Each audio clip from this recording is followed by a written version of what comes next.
Welcome. I'm Victoria Mason and I'm a lecturer in the School of Politics and International Relations and the Centre for Arab and Islamic Studies in RSSS in the College of Arts and Social Sciences here at ANU.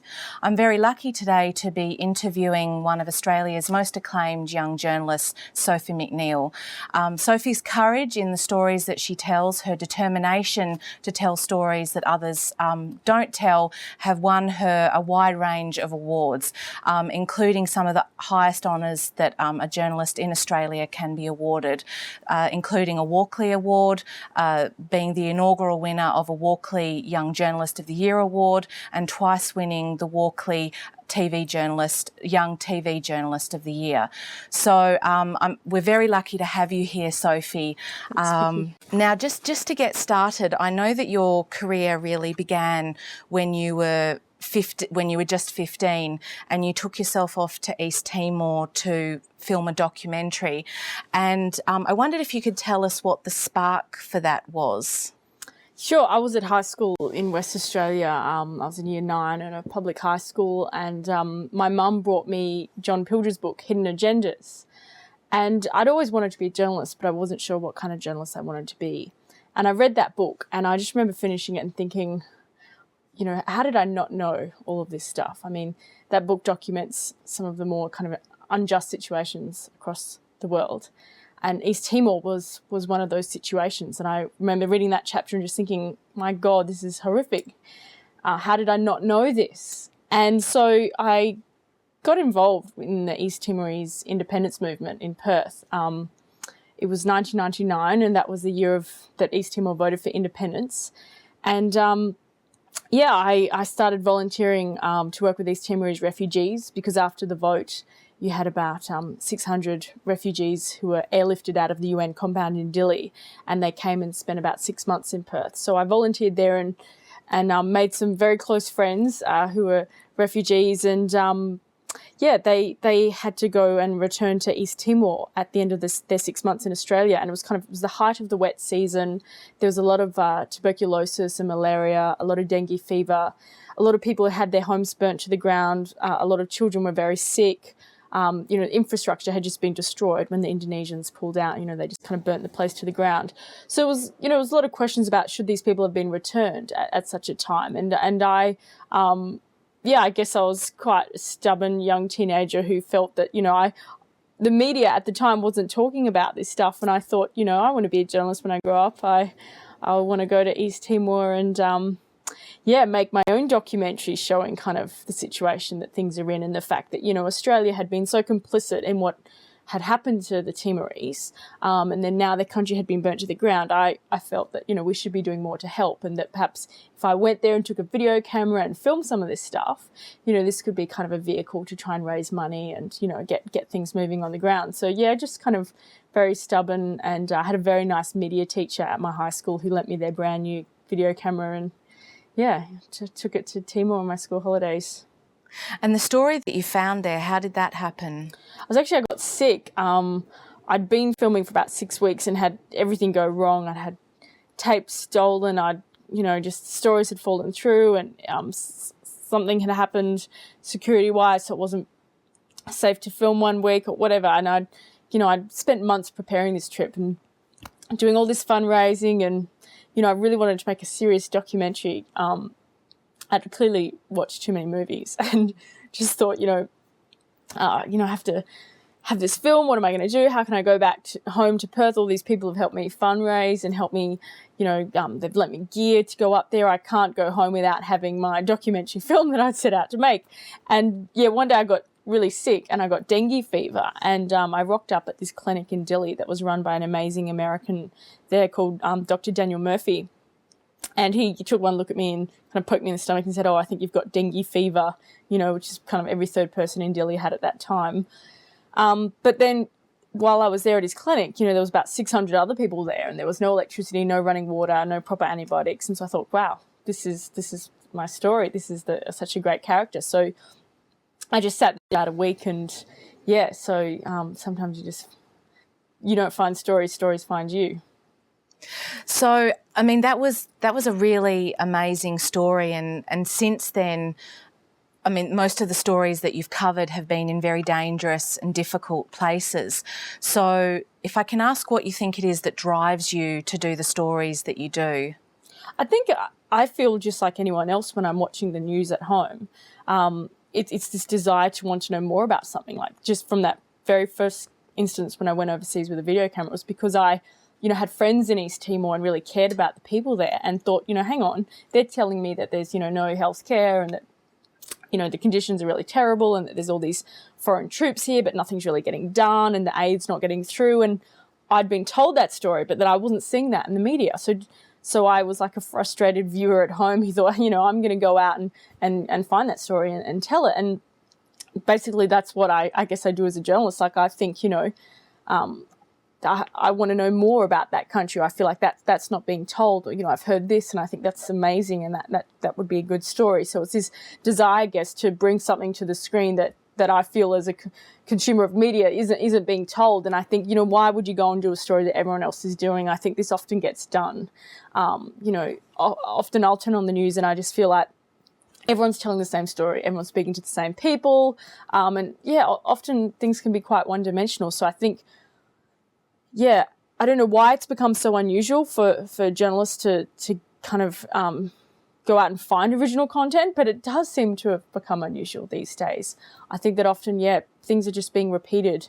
Everyone's just keeps saying what he's saying, what she's saying, and no one's actually given time to go out and find stories anymore. I think that's one of the biggest problems. I mean, I'm talking about investigative international current affairs, and that's what I was lucky enough to do at Dateline. Dateline is very special in that sense that, I'd go to countries and I'm there 4 weeks filming, and that's really lucky. And that's partly because at SBS Dateline, we work by ourselves. You film, you do the sound, you do the research, you do the interviewing, you're a one-man band. And so, it's much cheaper to send a journalist like that to a country for 4 weeks rather than a cameraman, a reporter, a producer, a sound guy. So, I think what's unfortunate is, as budgets kind of dry up and as people cut costs when it comes to news gathering, the stories suffer. So if someone's going to a country, like I went to Pakistan and people were covering the war that was happening there. This was at the beginning of 2009 up in the highlands there. And some people had come from London and they were staying a couple of days or a week, whereas I was staying 3 weeks. So, you can really see in people's reporting the difference it makes when you have the time to actually go out and find the story. Linked to that, I mean, one of the things that I think a lot of people admire, particularly in your reporting, is you do go to those really difficult places, and the subject of your talk tonight is telling the stories of the victims. And I think a lot of people are really drawn to your reporting and your stories because you do tell the stories of many people who are voiceless. And so I wondered, talking about the sort of impediments that you've just been talking about, do you think that the media more widely does tell the stories of victims? This is, something I've heard Robert Fisk talk about. I really like Robert Fisk and think he's an amazing journalist. And he often says, if I was at Auschwitz the day it was liberated, do you really think I'd be interviewing an SS officer? No, I'd be speaking to all the, the poor people who were there. And I think that this is sometimes something so simple, but somehow it gets lost often in journalism, is that you spend a lot of time talking to government officials or at press conferences, and the idea of just going and hanging out with the ordinary people just doesn't get done. And it is time consuming, and people don't have media training, and it's hard to find people who are willing to kind of, total strangers, you rock up to another country and you say, I'm a journalist from Australia, can I hang out and film you for 2 weeks? So people are very generous, but I think that, this is something that doesn't get done enough. And just for example, if you look at the coverage of the war in Afghanistan here in Australia, a lot of the times we have seen over the last few years, Australian journalists go and spend time with Australian troops embedded in Afghanistan. And often they don't get to leave the base very, very much. It's very dangerous. And the journalists can't just go out. You can't fly to Afghanistan, go to the base with the Australian troops and then just go out the gate and interview whoever you want. You are, with the Australian troops all the time. And what happens is that when that goes on for a couple of years, we always hear the point of view of the Australian soldiers in Afghanistan. So, for example, when there was an incident in 2009 where 5 civilians were killed, Dateline really wanted to try and track down the people whose family had been killed in this incident and tell their side of the story, because it's very easy to just tell the side of the story of the people who you can relate to, our soldiers, and there's been, over 30 Australian troops have now been killed in Afghanistan, and that in itself is a very sad story. But, there's been hundreds and thousands of Afghan civilians who've been killed over the past 10 years. And so it's just little things like that. If you just try and frame, I think, stories from the point of view of the people who are really suffering in a situation, be it in Lebanon, if you're hanging out at a Palestinian refugee camp, in Gaza, you're hanging out, at the children's cancer ward. One of the saddest things I've ever seen in my whole life is spending some time filming in the children's cancer ward in Gaza. I just think if you look at a situation and you just, I guess try and spend time with the people who really don't have any power, and it is hard, for them to have a voice, then that's the kind of journalism I want to do. So, I mean, the sort of journalism that you do because of that, you're often in very difficult and dangerous situations. And I wonder, some of the stories of yours that I've seen have moved me to tears. So I wonder, as the journalist, and you mentioned the cancer ward, how do you deal with that as a journalist, seeing some of the horrific things that you've seen? I think it just inspires you to keep going, because you just realise that there are so many things in the world that aren't good and that need to change. I still believe in the old school kind of belief that you can change, like good journalism can change the world. I was watching that documentary by John Pilger about East Timor, and I walked out of a lecture theatre. I was like a very self-absorbed teenager in Perth, like 14 or 15, and I saw his documentary and I was like, right, I can't believe that is happening. I was horrified by these interviews. These East Timorese people who'd had family members tortured by the Indonesian military. And I watched that and I thought, now I've seen that, I can't not do anything. I can't walk out of this lecture theatre and just pretend I haven't seen that. I actually have to go and do something. And that's when I started volunteering with East Timorese refugees. So I think that, when you are overseas filming and you like, for example, hang out in that hospital in Gaza and you see things that are horrific. Yes, it's very easy to get depressed and get down, but I think the best thing to do is to think that, maybe by being there, by filming them, by telling their story, that you're in some way helping. Maybe not specifically, maybe you're not going to be able to help that individual case, and that's always heartbreaking, because people, might cling to you and feel like, you're there, you're a foreigner, can you personally help my family? And you often try to. But just generally, I think you hope that what you're doing and the fact that these people are making the effort to speak to you is somehow going to help get the story out and help people care. Because at the end of the day, that's why I'm a journalist, because I think that, there's a lot that needs to be done in the world. I think that by sharing stories, I think it can make a difference. Are there any particular stories that you've done that have been particularly important to you? Oh, so many. I do really care about people in my stories. I spend a lot of time with them. And you go through some amazing situations with people. And I think that the idea that as a journalist that you've got to be some kind of robot and not get emotionally involved in your stories, I just don't think it works. I think if you're a journalist, your commodity is human beings. You're telling people's stories. That's what you do for a living. You have to relate to them. You have to become friends with them, often in situations. You have to care about them.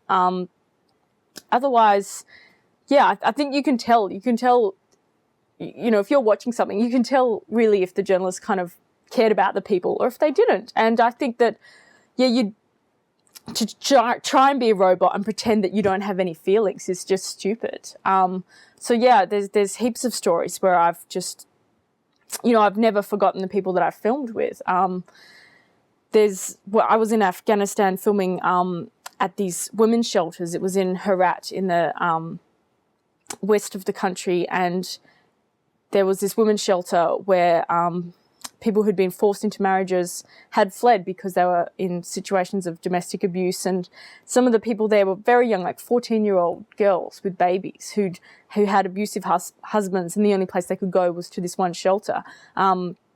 In that same town, I filmed at a juvenile detention centre where there were 12-year-old girls who were in jail because they'd been raped, but they'd gone to the cops and complained of being raped, and they'd been put in jail for committing adultery because they weren't married.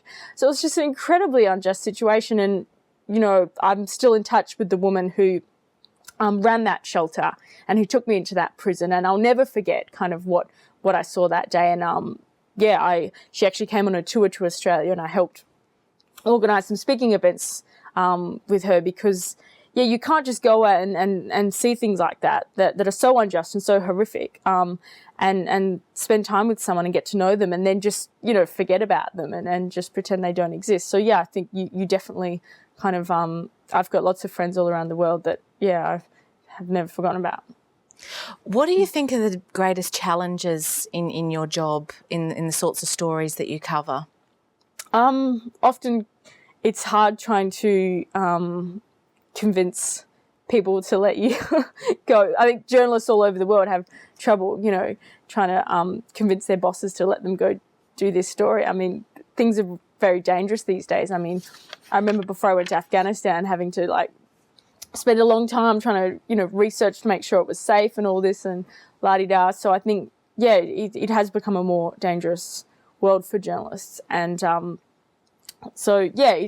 that's a big part of your job, is having to make sure that you're safe, because, if you there's no point doing something that, you know, you're not going to come back safely from. So, that balance between trying to tell that good story, trying to get to the truth, but stay safe is really difficult.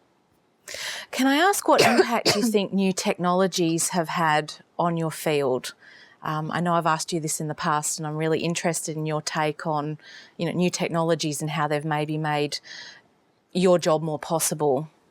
Yeah, well, I think the rise of citizen journalism is changing the face of how we see the new get news, especially from overseas. I mean, if you look at what happened in Egypt, if you look at what's been happening in Libya, some of the most amazing footage has come from people on the ground filming it on their mobile phones. And I think that this really empowers the local population, and you no longer need some, you know, Oxford-educated BBC correspondent to go to Libya and tell you what's happening. You can just go online, and some amazingly eloquent Libyan who's been educated in America and speaks perfect English will, you know, have filmed something and be telling you about it. Or you can, you know, follow them on Twitter, and then you can Skype them and they'll tell you. And I think that this is going to become more and more prevalent. And I think that it kind of blurs the lines between, you know, reporters and citizen journalists. And I think it's a good thing. I mean, obviously you have to be very careful about, you know, people and whose side they might be on,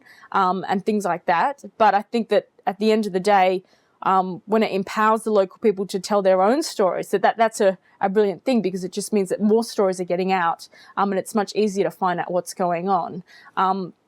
It was amazing during the Gaza war, when you had people, I mean, the journalists were locked out of Gaza. The Israeli authorities didn't let any of the international journalists who arrived after it already started. They didn't let them in. So there was a couple of Al Jazeera correspondents who were already there and did an amazing job covering that war. But most of the footage came from local Palestinians who were filming it on their phones. So it made the journalists redundant. They were just standing on the hill telling you what they could kind of see, or telling you what the Israeli Defense Force was telling them in press releases. And they had a very sophisticated they were handing out videos and putting videos up on YouTube. But then there was all this amazing footage coming from inside Gaza that was just being put up online. So I think that's great, the way it breaks down the boundaries. But what's interesting now is I think that, you know, maybe 20 years ago, people could say, you know, what happened in Rwanda, perhaps, people could say, oh, that was horrific, you know, when they found out what was going on, it was horrific. It should have been stopped earlier. You know, the world should have done something about it. And there was this whole, I guess, idea that it was hard to get the news out, that maybe if people had known what was happening, they would have stopped it. But what's interesting now, I think, is that we don't have an excuse. You know what's going on. Everyone knew what was happening in Gaza. You saw it. It was on Al Jazeera. It was on the internet live. You saw all those horrific videos. But, you know, the war still kept going for nearly a month. And, you know, a lot of people died. A lot of civilians died. So I think this raises an interesting philosophical question for us all today, is that now we don't have an excuse. We know we can watch live the number of people that are being killed and who they're being killed by. So I think now the powers that be can't pretend they don't know anymore. And I think that's a good thing, because there's no excuses anymore. Absolutely. So just finally, Sophie, because I know you've inspired so many people, and particularly for young aspiring journalists, I think you're a role model for so many of them. What advice would you have for people who want to do the sorts of stories that you do? I just think if you want to be a journalist, you can never take no for an answer. That's definitely one thing I'd say.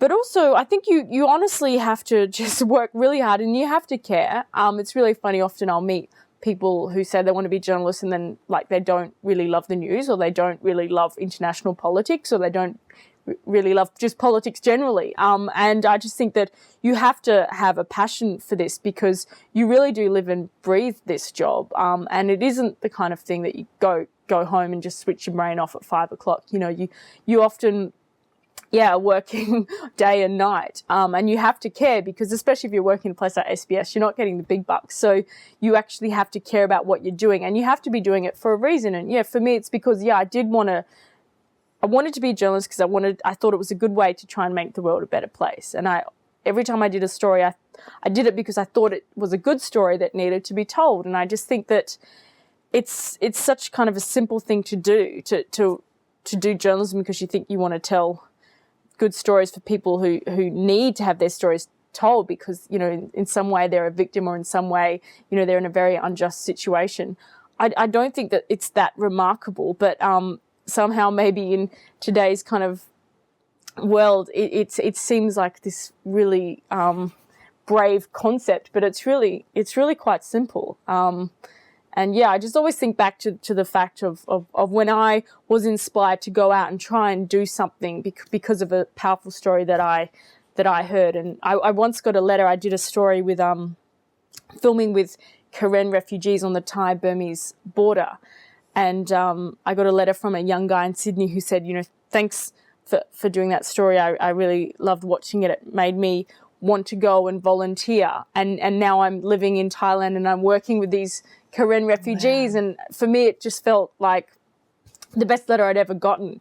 So, you know, if any of the stories I've ever done have inspired anyone, you know, in some small way, I'm not saying, you know, go to East Timor, you know, at high school, or, you know, go overseas and volunteer and give up your whole life work with refugees, but just in some small way, you know, I think everyone can make a difference. It's not that hard. And if more people did that, I think the world would be a better place. Okay. Well, you certainly have inspired a lot of the people I know, Sophie. So thank you very much for your time today. Cheers, Vicky.